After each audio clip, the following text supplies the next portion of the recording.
Cuando nosotros hablamos de la mama, pues la mama es un órgano bastante especial, si lo decimos así, en comparación a los demás órganos, ¿no? Generalmente, pues este definitivamente va a tener pues un comportamiento en relación al ciclo menstrual, ¿no? Va a sufrir cambios en base a este. Va a ser un órgano que va a servir para nutrir, ¿no? al producto, ¿no?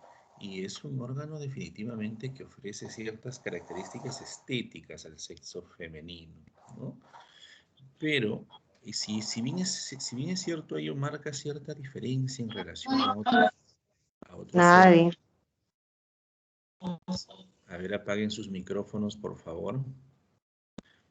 Si bien es cierto, esto marca cierta diferencia en relación a otros órganos, nosotros podemos encontrar aquí diferentes tipos de patologías e incluso pues la mama es asiento de morbimortalidad, ¿no? Diferentes tipos de patología e incluso con la neoplasia maligna de la mama, que es de presentación bastante frecuente, que puede llevar incluso hasta la muerte, ¿no? Nosotros vamos a ver que dependiendo de la zona de localización de estas, de acuerdo a su distribución anatómica, en cada una de ellas nosotros podemos encontrar diferentes tipos de patología. Por decirlo así, si nosotros nos referimos pues a los lobulillos o los conductos terminales, ¿no? Podemos encontrar en esas zonas quistes, ¿no? Que estas están relacionadas directamente pues a neoplasias malignas, ¿no? Que son estructuras rellenas de líquido, ¿no? Adenosis esclerosante, que son básicamente, ¿no? La proliferación de los acinos, ¿no? En relación pues a una proliferación de tejido fibroso, o los papilomas, ¿no? Que son proliferaciones en el interior de estos ductos que van a crecer y van a dilatar estos ductos y que van a estar en relación pues a ejes fibrovasculares, como arbolitos que se forman dentro, que generalmente, ¿no? Están en relación pues a patologías benignas o hiperplasias, ¿no? Hiperplasias, que es la proliferación del componente de revestimiento epitelial a ese nivel, que en la gran mayoría son proliferaciones benignas. Y decimos en la gran mayoría porque estas también pueden presentar características atípicas y malignizar, como en la hiperplasia típica. No llegan a ser una neoplasia maligna, pero tienen características atípicas que no cumplen con los criterios histopatológicos para llamarlos cáncer, y también pueden hacer pues neoplasias malignas de origen epitelial.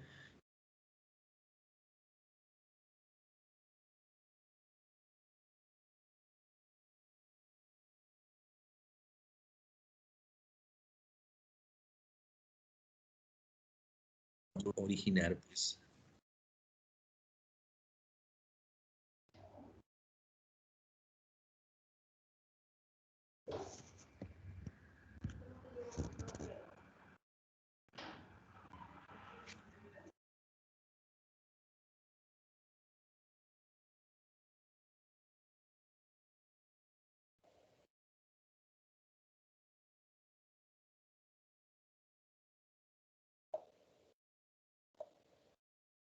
Doctor, buenas tardes, no sé si lo escucha.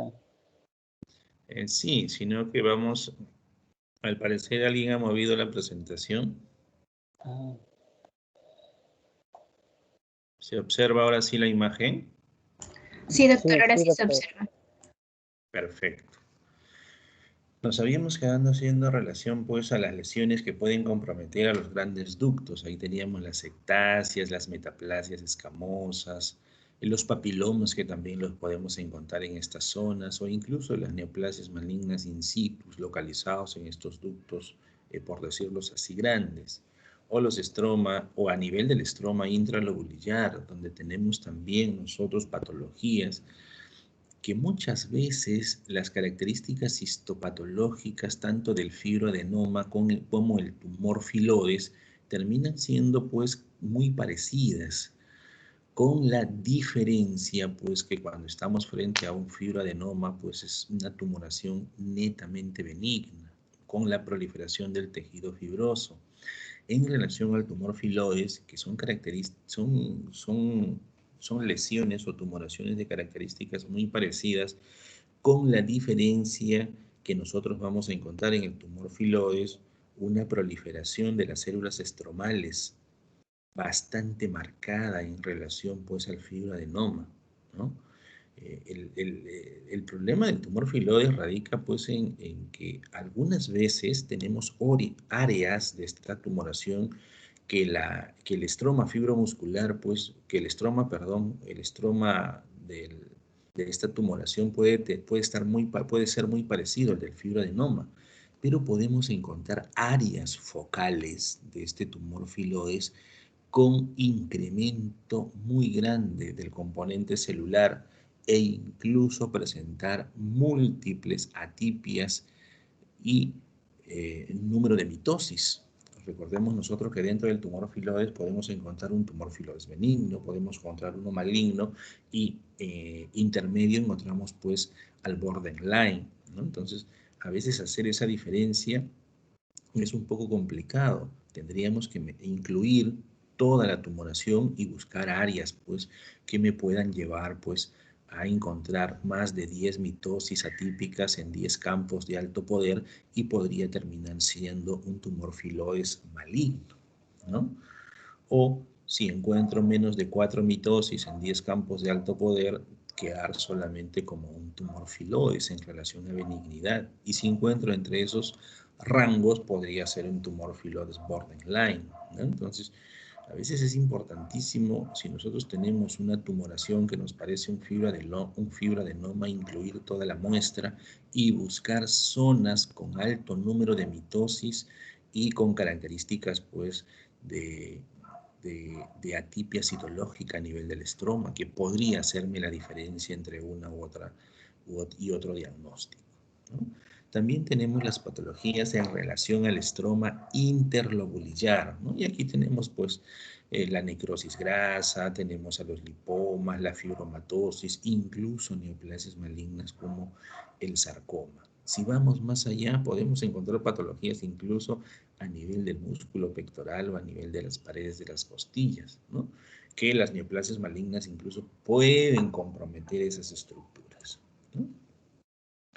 Pero, como la habíamos mencionado, pues la mama pues es asiento de patologías de tipo inflamatoria. Y cuando hablamos de trastornos inflamatorios, son patologías de presentación no muy frecuentes en términos generales. Pero la mastitis aguda pues es un proceso un proceso inflamatorio, generalmente infeccioso, ¿no? Hay un agente que es el Staphylococcus aureus que generalmente está que es el que causa mayormente este tipo de patologías y está en relación básicamente pues a la lactancia, o sea, cuando la madre se encuentra dando de lactar al producto, generalmente en los primeros meses de lactancia, y como es un proceso infeccioso e inflamatorio aguda, la inflamación que nosotros vamos a observar, el componente citológico de este proceso inflamatorio, va a tener que ser pues agudo, con la predominancia del infiltrado inflamatorio neutrofílico. Los neutrófilos son los que vamos a encontrar mayormente, incluso pueden llegar hasta condicionar pequeñas áreas de abscesos, ¿no? El tratamiento, simple y sencillo, seguir drenando a la mama, ¿no? Así como también aunar, pues, si el agente es infeccioso, pues un antibiótico en esa zona o localización. La otra patología es la metaplasia escamosa de los conductos. ¿Qué es lo que va a pasar? Estos conductos tienen un revestimiento de bicapa, ¿no? Entonces, ahí se va a condicionar una metaplasia, que era una metaplasia al reemplazo de un epitelio maduro por otro. Este epitelio de bicapa que nosotros tenemos en los ductos se reemplaza por un epitelio escamoso.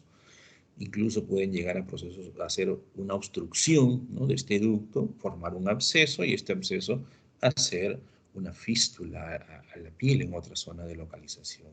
O las ectasias ductales, que no son más que la dilatación por la acumulación de un contenido en estos ductos, ¿no? Se dilatan.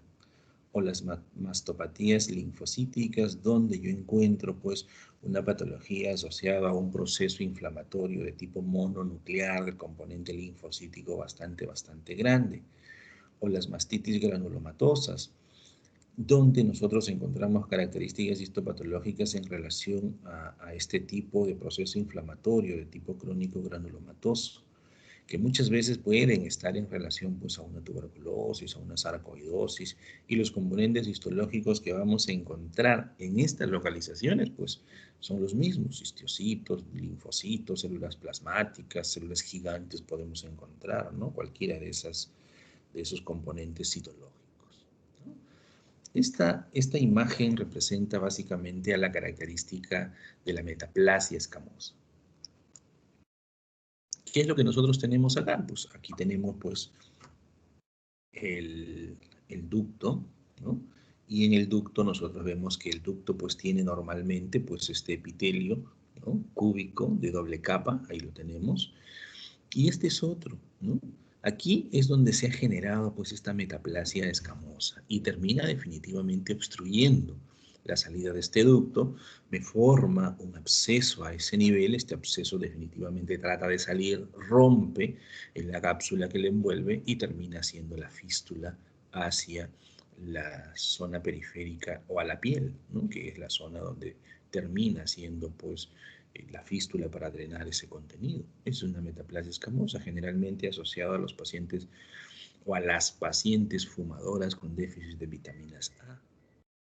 Aquí tenemos la ectasia ductal. Esta es una imagen que muchas veces puede dar la impresión de ser una lesión, una tumoración, una masa, pero estas ectasias ductales pues están rodeadas de un proceso inflamatorio de tipo crónico, que muchas veces terminan estos procesos inflamatorios crónicos, como lo hemos dicho en múltiples oportunidades, terminan condicionando un proceso fibroso periférico, el cual muchas veces uno lo puede palpar y sentir como si se trate de una masa, incluso llegar a confundir con alguna tumoración o alguna neoplasia. Dentro de las lesiones epiteliales benignas, nosotros vamos a tener una serie de alteraciones, y aquí tenemos las alteraciones mamarias no proliferantes, ¿no? Tenemos la enfermedad mamarias proliferantes y las hiperplasias atípicas, ¿no? Dentro de cada una de estas, nosotros vamos a ver, por ejemplo, en esta lesión o alteraciones fibroquísticas, conocidas también con ese nombre, las alteraciones mamarias no proliferantes, y tenemos, por ejemplo, los quistes. Los quistes, que son una patología benigna, ¿no? Que son unas masas que no presentan consistencia firme y que pueden ser incluso detectadas hasta con la autoevaluación, ¿no? Desde antes de llegar a una evaluación histológica o resecciones de estos quistes, pues nosotros vemos que un ultrasonido lo evalúa con bastante facilidad. Son estructuras de bordes bien definidos, donde su contenido es líquido. En consecuencia, el ultrasonido será un contenido anecogénico o hipoecógeno, ¿no? Anecogénico es el término más apropiado. Y estos quistes se van a formar por dilataciones de lobulillos, y que incluso estos lobulillos podrían unirse, ¿no? Se pueden unir, eh, y estos definitivamente van a estar revestidos de un epitelio que muchas veces termina siendo plano, un epitelio aplanado. La fibrosis, ¿no? Habíamos dicho que estas son alteraciones fibroquísticas. Muchas veces estas lesiones quísticas pueden condicionarse lesión de la pared y pueden romperse. Una vez que estos quistes, la pared se lesiona y se rompe, definitivamente vamos a encontrar un proceso inflamatorio. El proceso inflamatorio asociado es generalmente de tipo crónico, y como ya hemos manifestado y lo volvemos a repetir, estos generalmente terminan asociándose a fibrosis, ¿no? Y encontramos esas lesiones mamarias de tipo no proliferantes. Lo otro que encontramos en esta área son las adenosis. Cuando nosotros hablamos de adenosis, estamos hablando de un aumento del número de los acinos que vamos a encontrar en estos lobulillos. Es una característica que encontramos de manera normal cuando nosotros hacemos referencia a la madre gestante. Pero cuando es una mujer no gestante, generalmente podemos encontrar esta adenosis focal, no distribuida en toda la mama, ¿no? Y ahora, estas generalmente, adenosis es benigno, ¿no? Pero en medicina no hay nada absoluto. Cualquiera de ellas podría, claro, en un porcentaje bastante pequeño, pero podrían incluso evolucionar a convertirse en algo malo. Aquí, por ejemplo, vemos la imagen de los quistes desde una radiografía. ¿No? Una radiografía donde nosotros observamos acá, miren, ve, que llama la atención la imagen radiográfica y estamos observando estas calcificaciones. Estos puntitos blancos que nosotros observamos aquí son estas calcificaciones que observamos aquí en la imagen histológica. Estas calificaciones, pues estas calcificaciones se van a ver de esa forma, ¿no? En la imagen B, pues es una imagen macroscópica, ¿no? Del quiste, ¿no? Así sale, esta es una estructura, adentro tenemos el quiste, adentro tiene el contenido líquido. Y la imagen C, o la imagen inferior, pues definitivamente es el quiste que nosotros estamos viendo. En esta oportunidad está revestido, pues, por un epitelio, ¿no? O por células apocrinas, ¿no? Acondicionado una metaplasia apocrina a ese nivel, y este epitelio apocrino, pues vemos células con citoplasma amplio, eosinófilo, ¿no? Y en el interior de la luz observamos esas calcificaciones que ya se hacen evidente en la placa radiográfica, ¿no? En la imagen. Dentro de las enfermedades proliferativas de la mama, ¿no? ¿Qué vamos a tener? Las hiperplasias epiteliales. Cuando nosotros hablamos de una hiperplasia epitelial, ¿no? El término ya me dice que hay un aumento del número de células, ¿no? Hiperplasia, ¿no? Entonces, pero el que se va a incrementar en su número, pues es el epitelio de revestimiento. ¿Qué va a pasar? Los conductos y los lobulillos mamarios normalmente están revestidos por una doble capa, como nosotros lo hemos hecho referencia, pero este epitelio van a proliferar en el interior y nosotros vamos a encontrar que la luz casi podría estar ocupada en su totalidad por esta proliferación epitelial. O podemos encontrar también una adenosis esclerosante, ¿no? ¿Qué es lo que vemos acá? Que el número de acinos, porque cuando hablamos de adenosis hablamos de un incremento del número, un incremento de los acinos, ¿no? Entonces acá el número de los acinos van a estar, se incrementan los acinos en su número, ¿no? Y estos van a estar comprimidos, distorsionados por la parte de la lesión, que es un tejido fibroso. Esa es la adenosis esclerosante. O podemos encontrar una adenosis esclerosante compleja. Cuando hablamos de una adenosis esclerosante compleja, hablamos de los tres componentes que tenemos acá adicionado a esta lesión esclerosante compleja. Esta lesión va a tener hiperplasia epitelial, vamos a encontrar una adenosis y vamos a encontrar un papiloma. Entonces, esos tres componentes hacen en conjunto esta lesión esclerosante compleja. Un papiloma, los papilomas, que son lesiones de presentación generalmente benigna y que lo encontramos con bastante frecuencia, son patologías que nosotros los vamos a encontrar dentro de la luz, ¿no? De los ductos, y estos van a dilatar incluso los ductos. Si no llegaran a dilatar, pues a la evaluación sería bastante difícil determinarlo, ¿no? Un ultrasonido los puede localizar o los puede ubicar. ¿Y qué es lo que encontramos ahí? Encontramos una proliferación celular aunado, pues, a ejes fibrovasculares que se ramifican, ¿no? Estos ejes fibrovasculares son las que van a estar unidas a la pared, dándole como al pedículo de este papiloma, y donde voy a encontrar, pues, yo una proliferación de los elementos epiteliales. Generalmente, en su gran mayoría, son benignos. Algunas veces también pueden hacer cambios atípicos e incluso llegar a convertirse en carcinomas intraductales, ¿no? Acá en la imagen vemos el conducto o acino normal, ¿no? Donde observamos nosotros una sola capa de células mioepiteliales de localización basal, ¿no? Que está en la parte más externa, y una única capa de células luminales, ¿no? Eso es lo que normalmente se encuentra. Pero en la imagen localizada en el lado B, lo que vemos es la hiperplasia epitelial. llama la atención como el número de células se han multiplicado y encuentran casi llenando todo el espacio del ducto, ¿no? Este espacio está ocupado por todas esas células, ¿no? Tanto miepiteliales como luminales, ¿no? Y esa es la hiperplasia epitelial, ¿no?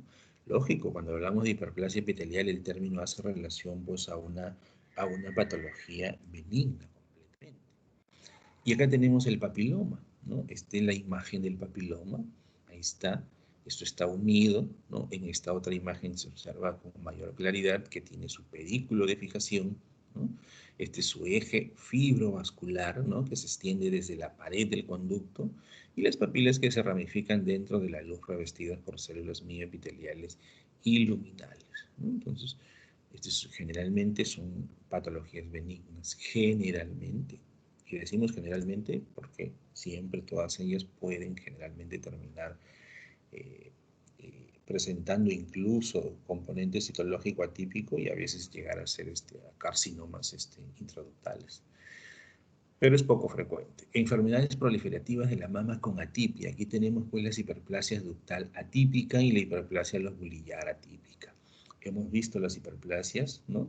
Donde aumentan el número de células dentro de los ductos, pero estos tienen unas características atípicas sin llegar a convertirse en un carcinoma, al igual que lo que observamos nosotros con el aumento de células o la hiperplasia lobulillar, ¿no?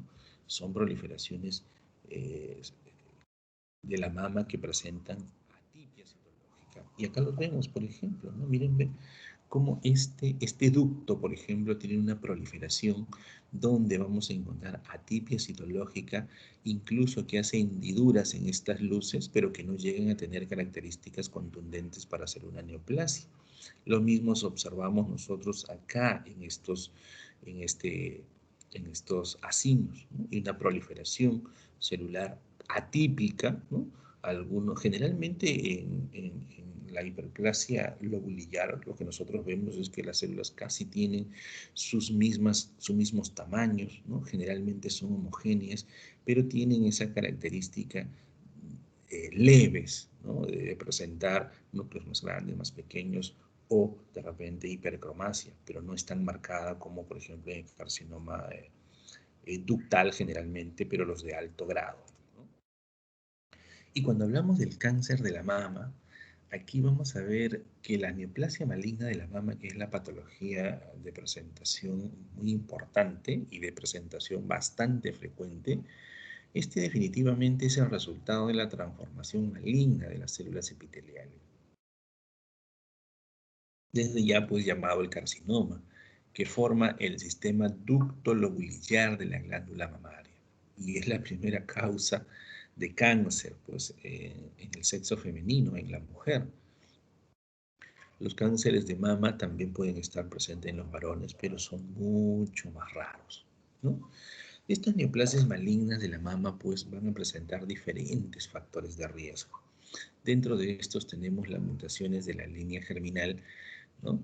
Donde hay afecciones de los genes supresores tumorales. Entonces aquí pues estas mutaciones de la línea germinal juegan un papel importante en la generación de neoplasias malignas. Otro de los factores de riesgo, los familiares de primer grado con cáncer de mama. Definitivamente en la generación de las neoplasias malignas, tener familiares en primer grado, pues definitivamente la paciente va a tener posibilidades de hacer una neoplasia maligna. Recuerden que dentro de este cáncer de mama, pues hay unos que son hereditarios, ¿no? Y que se presentan en edades más tempranas de la vida, y otros que se forman a consecuencia de agentes estimulantes medioambientales y hormonales. La edad, generalmente la edad en pacientes posmenopáusicas es donde se encuentra el mayor porcentaje de presentación de neoplasias malignas. La edad de la menarquia, ¿no? Mujeres que tienen menarquias por debajo de los 11 años de edad tienen mayor factor de riesgo a hacer un cáncer de mama. O aquellas mujeres que tienen sus hijos en una gestación a término término, perdón, antes de los 20 años, ¿no? También no tienen mucho riesgo como las que tienen las mujeres más añosas que tienen su descendencia. O las enfermedades mamarias benignas también son un factor de riesgo para hacer neoplasias malignas. Exposiciones a radiaciones, exposiciones a estrógenos posmenopáusicos pueden favorecer también la aparición de este tipo de neoplasia maligna. Ahora bien, acá tenemos, y vamos a ver este cuadro donde observamos las mutaciones monogénicas más frecuentes asociadas a susceptibilidad hereditaria al cáncer de mama, ¿no? Entonces, definitivamente, y es bastante conocido por todos, que los gen BRCA, ¿no? Y el BRCA1 y el BRCA2 juegan un papel importante en la generación de las neoplasias malignas. Estos son supresores de tumores, ¿no? Que encargados de la regulación de la transcripción y de la reparación de la ruptura del ADN de doble cadena. Si estos manifiestan mutaciones, pues definitivamente sus funciones se van a perder y los encontramos presentes como factores de riesgo desencadenantes, estas mutaciones de estos genes, en el cáncer de mama con bastante frecuencia. Pero cuando nosotros evaluamos el porcentaje hereditario del gen como gen único en la presentación del cáncer de mama, encontramos pues que en mayor porcentaje lo vamos a encontrar el BRCA1 en la presencia de los cánceres de mama de tipo hereditario que el BRCA2, sin dejar los dos de ser importantes en la génesis de estas neoplasias malignas. La mutación del guardián del genoma también juega un papel importantísimo. Este es un supresor tumoral con funciones críticas en el control del ciclo celular, replicación y reparación del ADN, así como también en la apoptosis, ¿no? Entonces, estos genes son importantísimos para estas mutaciones son importantísimos en el desencadenamiento, la formación de estos cánceres de mama, generalmente de tipo hereditario. Porque también tenemos un cáncer que se genera de manera esporádica. Los factores de riesgo principales aquí van a ser pues la edad de la menarquia, la menopausia, los antecedentes reproductivos, la lactancia materna o los estrógenos exógenos, ¿no? A diferencia de la hereditaria que ya viene con predisposición genética a manifestar la neoplasia maligna, ¿no? En este cuadro nosotros vamos a ver las vías principales de desarrollo del cáncer de mama. ¿Qué es lo que tenemos? Una mama normal, que la tenemos acá, ¿no? Esta va a experimentar mutaciones, ¿no? Como lo hemos manifestado del BRCA2 en la línea germinal, los cuales van a permitir que ya se manifiesten atipias epiteliales, sumadas a mutaciones, ¿no? Sucesivas, como lo hemos visto en la generación de las neoplasias malignas, van a crear las hiperplasias ductales atípicas, que terminan evolucionando en los carcinomas ductales in situ, ¿no? Y posteriormente, al romper la membrana basal, estos dejan de ser carcinomas in situ y se convierten en carcinomas infiltrantes o invasivos, ¿no? Acá nosotros, en la generación de estas neoplasias malignas, vamos a ver que estos generalmente lo que evidencian pues es que son positivos para los receptores de estrógeno. En una evaluación, tanto en una mastectomía como en una tumorectomía de mama, nosotros generalmente en el estudio de anatomía patológica le pedimos receptores de estrógeno, progesterona, Servitud o HER2, ¿no? Los cuales le van a permitir al médico tratante pues establecer un tratamiento y un pronóstico más adecuado. En esta primera mutación, en esta primera generación de neoplasia del carcinoma ductal in situ, vemos que cuando es positivo a los receptores de estrógeno y negativo al HER2 generalmente, lo vamos a encontrar y se van a tener la denominación de luminal. Pero nosotros tenemos tanto un luminal A como un luminal B. En el luminal A, generalmente nosotros tenemos que tanto los receptores de estrógeno como los receptores de progesterona son positivos y el HER2 new generalmente es negativo, ¿no? Pero en el luminal B nosotros podemos encontrar la misma tinción en estos receptores, pero podría, por ejemplo, el HER2 ser negativo. Pero la característica para hacer diferencias son las características fenotípicas de los elementos celulares que tienen una característica fenotípica más anaplásica y de mayor agresividad en el luminal B, ¿no? Las otras vías de formarse una neoplasia maligna, estos carcinomas in situ, pues vamos a ver la presencia de la mutación del TP53 en la línea germinal, donde va a sufrir una ampliación del HER2 y se va a formar una adenosis apocrina atípica, un carcinoma ductal, ¿no? En el cual nosotros podemos encontrar en esta vía enriquecida por el HER2, ¿no? Generalmente van a ser los receptores de estrógeno como de progesterona, van a ser negativos y vamos a encontrar que el HER2 o el SERV2 generalmente son positivos, ¿no?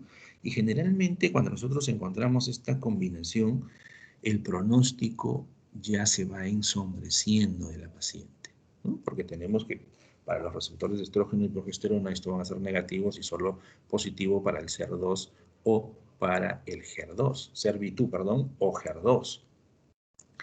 Y cuando encontramos la generación de la tumoración o el carcinoma ductal in situ en relación a las mutaciones del BRCA1 de la línea germinal con mutaciones del TP53 y inactivación del BRCA1, nosotros podemos encontrar una tumoración más agresiva incluso.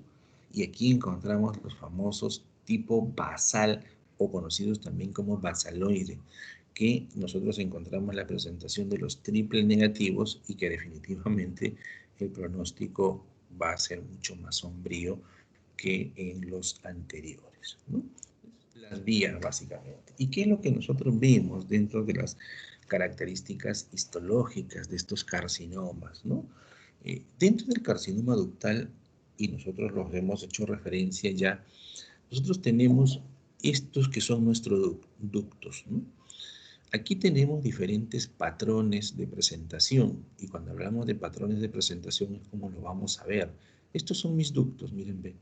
Y la proliferación neoplásica, ¿no?, del carcinoma solo lo encuentro dentro de los ductos mamarios, ¿no? No ha salido al estroma y mientras no salga al estroma o no rompa mi membrana basal, este va a ser un carcinoma ductal in situ. Una de las características principales de presentación son las presentaciones tipo comedocarcinoma, que son estas que están acá, o esta que están acá, o esta que se localizan acá, donde tienen una necrosis central y la proliferación de células ductales completamente atípicas que dan el diagnóstico de un carcinoma in situ. Este, por ejemplo, sería una presentación de tipo sólido, ¿no? Toda la luz está comprometida. Nos aproximamos y corremos a 20x, ¿no? Entonces, ¿qué es lo que pasa? Miren, ve, nos hemos aproximado, igual la proliferación atípica de estas células epiteliales intraductales y mi necrosis central. Aquí está. Otra de las características que la patología o los autores de la literatura hacen referencia y que nosotros lo encontramos siempre como hallazgos es el proceso inflamatorio periférico a estos carcinomas intraductales, ¿no? Hay muchas a veces discrepancias para determinar cuándo se informa como una neoplasia infiltrante. Porque muchas veces dice que la membrana basal puede tener ciertas fallas y hacer pequeñas infiltraciones, pero no termina infiltrando las células neoplásicas el estroma y no termina pues destruyendo completamente la membrana basal e infiltrando y haciendo reacción desmoplásica, ¿no? Entonces ahí existen ciertas diferencias, pero para nosotros en términos comunes y generales vamos a decir el carcinoma ductal in situ es cuando la proliferación de células neoplásicas están localizadas dentro del ducto, ¿no?, sin romper la membrana basal, ¿no? Y esta es la presentación tipo comedocarcinoma.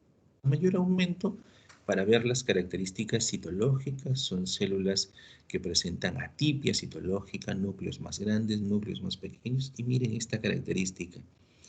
Esta es una mitosis atípica que nosotros encontramos, acá hay otra, en el espesor de la proliferación epitelial. Nosotros, para hacer la gradación de este tipo de neoplasias, generalmente lo que nosotros observamos es la presencia de los ductos. Acá tenemos un ducto, por ejemplo.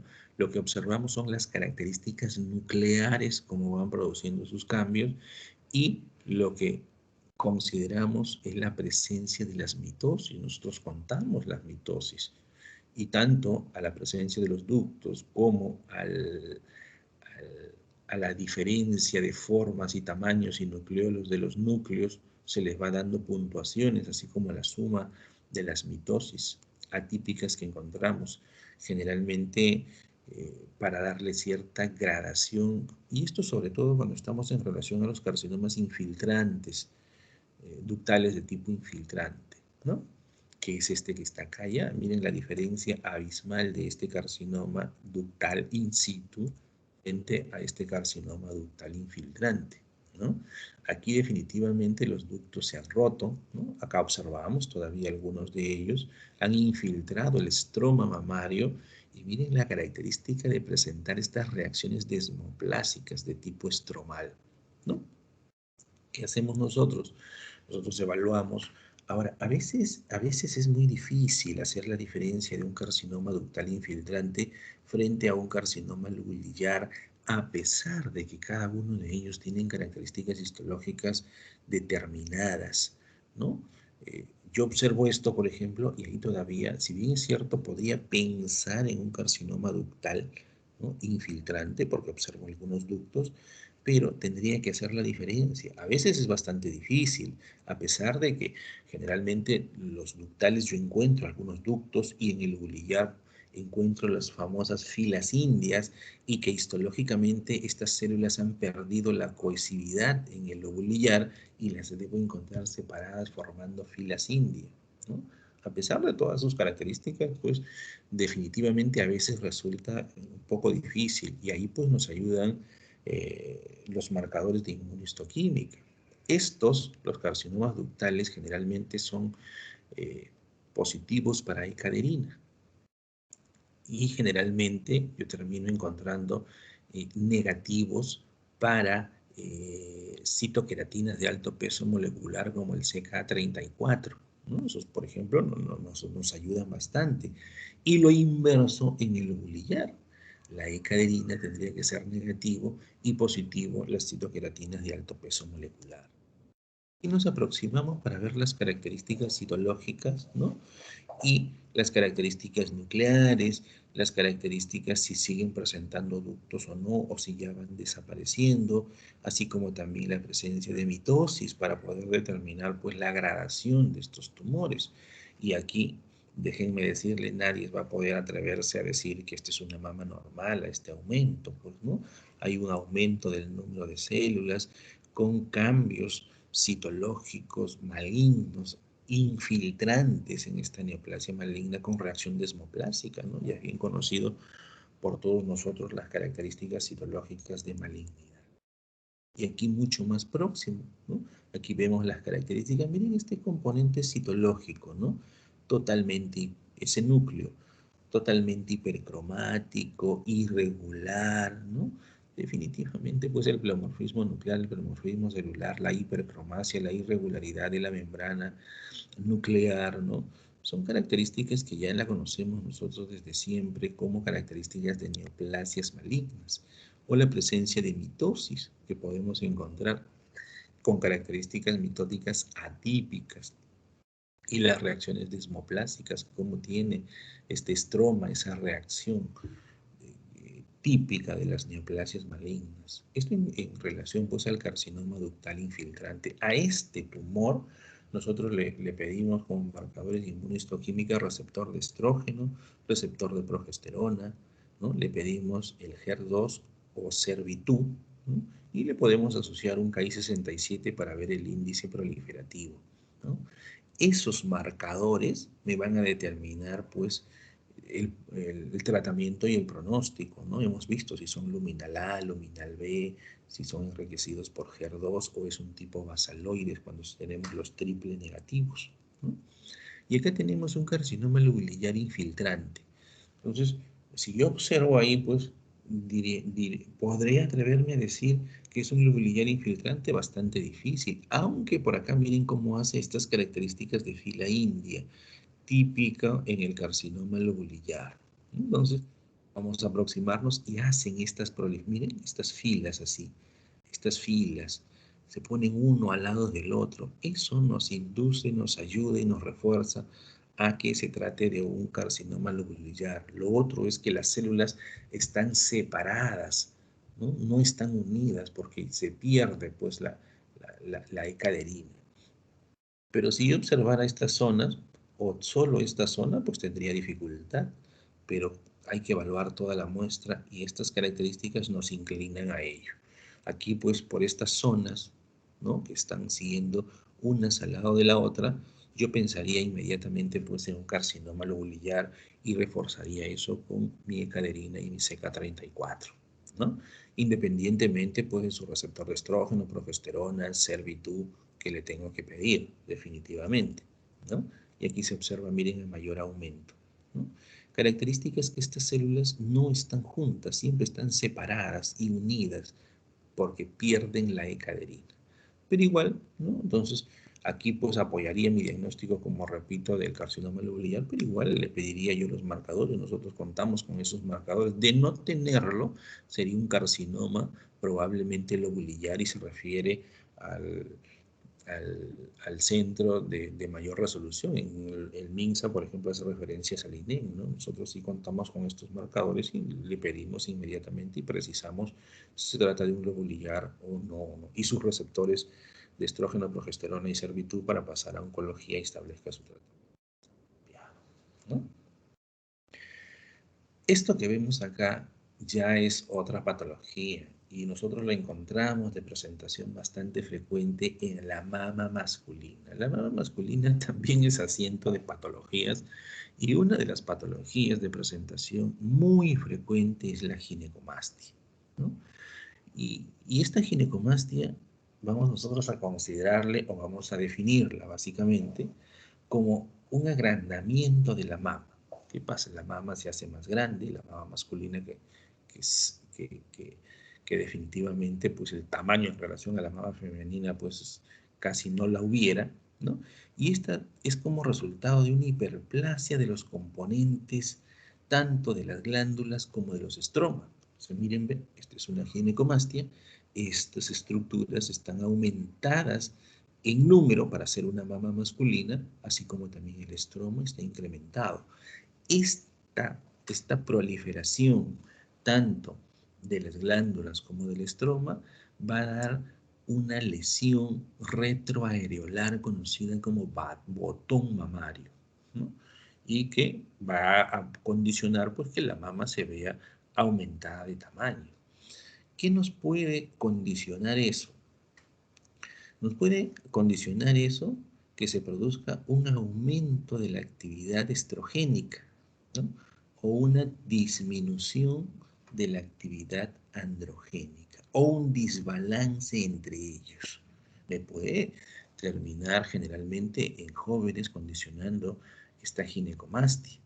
Ahora bien, generalmente en pacientes jóvenes la condición pues es hormonal básicamente, pero esta es una patología, si bien es cierto, la presentación más frecuente es en los jóvenes o muchas veces en los adolescentes, la podemos encontrar a lo largo de toda la vida, ¿no?